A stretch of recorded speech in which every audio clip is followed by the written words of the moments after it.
CJ Fite at Big 12 Media Day. What's the question that you've gotten just over and over that you're sick of hearing? We expected to hear this one, but it was talking about all these questions they talk about last year. How you feel about last year going to this year? What are the expectations? Just things like that. How do you feel after the Texas game? Those three questions like the top ones, and I give them the same answer. It's just a matter of focusing on what we do this year. It's last year's in the past, and now it's just focusing on getting better each day. Okay, so we'll stay away from last year because I agree. It's time to flip the page a little bit and take a look at it. So, spring ball, you personally, and into summer, what were you trying to work on it and grow in? Really, my body, just the way I lead, my leadership skills, things like that. Just trying to find different things to kind of tune in on. Obviously I've been in the system for a few years. I'm on my third year now, so trying to make kind of like more challenging ways to kind of learn the playbook, just different things within the playbook, kind of learn why, just think like just other parts of the game rather than just the skill part, just kind of like the mental part as well. Just trying to fix that also. I want to go a different way too here. I was scrolling Instagram earlier and I saw you were on a faith-based podcast recently. 100%. How important is it, to have your faith and be on a team where there are so many guys that are so Christ-centered and Christ-driven? It's big, like just to have those like-minded men on the team, just kind of push you, not even just to be a better person, football player, but like man of Christ. So just to have that on the team is big. Not everybody can say that, so it's a blessing to have. I mean, when people say I wear my faith on my sleeve, I truly do. Like my whole arm, I just got it. It's all faith-based. I have everything. Yahweh, I have the Bible. I have a world with a crown and the blood dripping from it. And I have John 4, first of all, John 4 and 4. Proverbs 17 and 3. I have King of Kings on the tricep. So like just kind of just show people like I can't always just walk around and kind of speak about my faith because I can't talk to everybody. But if they see me, then they're going to see it. So just to have that kind of just show it.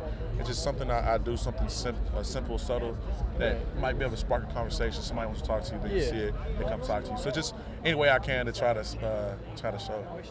What are some of the ways that you try to grow in faith? I know your schedule is obviously insane. Like for me personally, when my schedule's busy, it's just about setting aside time first thing in the morning to read, to pray, do all that. What are some of the things that you do to kind of keep yourself centered and continue growing in your faith? Getting organizations, getting clubs. We have go to our Bible study. We have Bible studies we run. We have like FCA, a group we go. And actually, I was trying to go to a FCA camp up in Flagstaff. I ended up getting sick, so I couldn't go. But that was something else I tried to do. Just try to take that next step in like being a true leader. And so yeah, things like that, being disciplined, trying to. Obviously, it's hard sometimes. I'm not gonna say I'm perfect and having those times where like having those days where I set aside time. But so it's really just noticing like, okay, I didn't set enough time aside. I need to do this tomorrow. Try to make it work because I make stuff work for everything else. So I'd be wrong not to make it work for the Lord. So just try to find ways to be disciplined in that way. How often are you and some of the guys on the team kind of discussing, faith, or just, coming together in prayer or getting together in groups? Like, is there a lot of you guys that kind of do that together? 100%.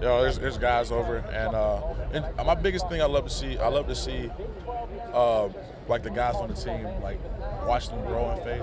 I don't want to talk like I'm just you see what I'm saying? Like we're not perfect. We're not sitting here beating people down with it. That's something I do enjoy to see is people growing through growing in their faith. Like one's a guy I would say Jordan Tyson. It's like he's a living testimony. He has grown so much in his faith, and it's beautiful to watch. So to have those conversations with him and to see them having those conversations and kind of carrying himself in the way he does now, it's beautiful to see. You can see God working on in his life, not even just in his life, the whole team and on the campus. We've seen your family here throughout the day. How did they sort of, instill that into you as a kid, and when did it kind of click to you as a young man to be like, okay, this is part of my life, not just because I was taught this, but because it feels like the right thing? 100%. My whole life I've been around the church, grew up in the church. I'm at my grandparents' house.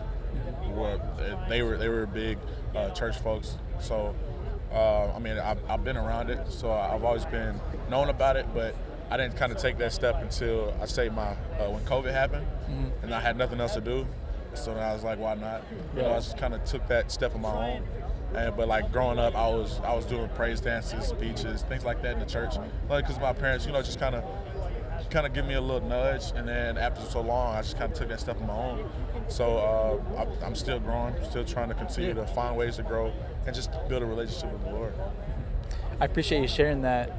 Back to football and a little bit about Arizona State. So if I'm not mistaken, you were committed to ASU during the Herm era, correct? Yes, I You was. decommitted, and then Kenny drew you back in. How'd that happen? What was it?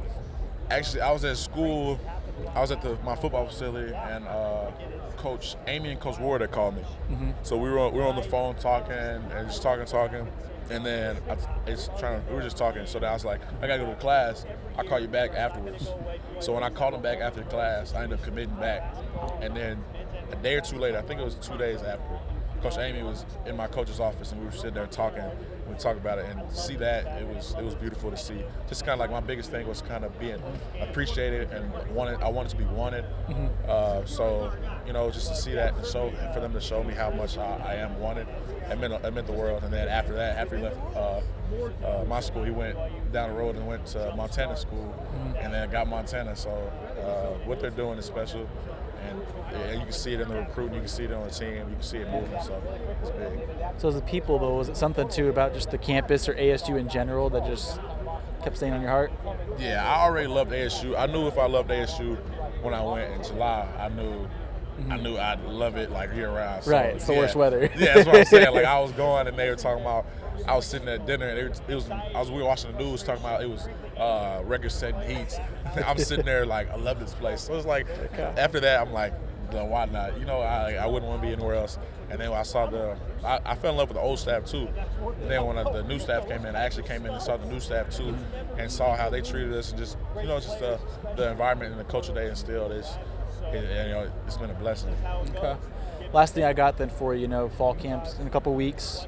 What are the things, your unit you feel like needs to really hammer in and get ready to open up this season and lock in fall camp? The details. We have to work on the details. Just focus on how we do things.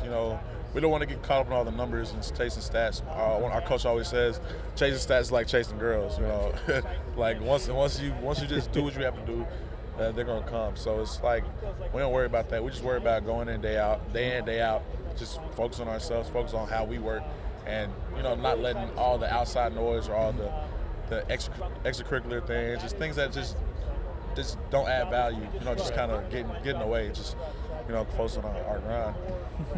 And I guess one last thing, so you guys showed off for the camera, the Pat Tillman suit. Yes. So you guys all got to rock this today, custom suits. You got it on the inside as well there.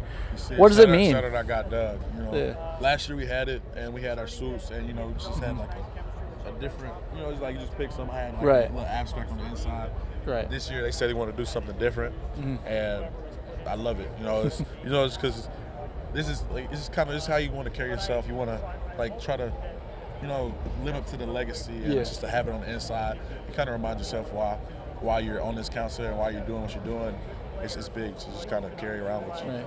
And got the suits done before July 31st when all the rules changed. It was done, it complete. was a while back. Awesome, CJ. Thank you so much for the time. I appreciate it. Thank you. Yeah.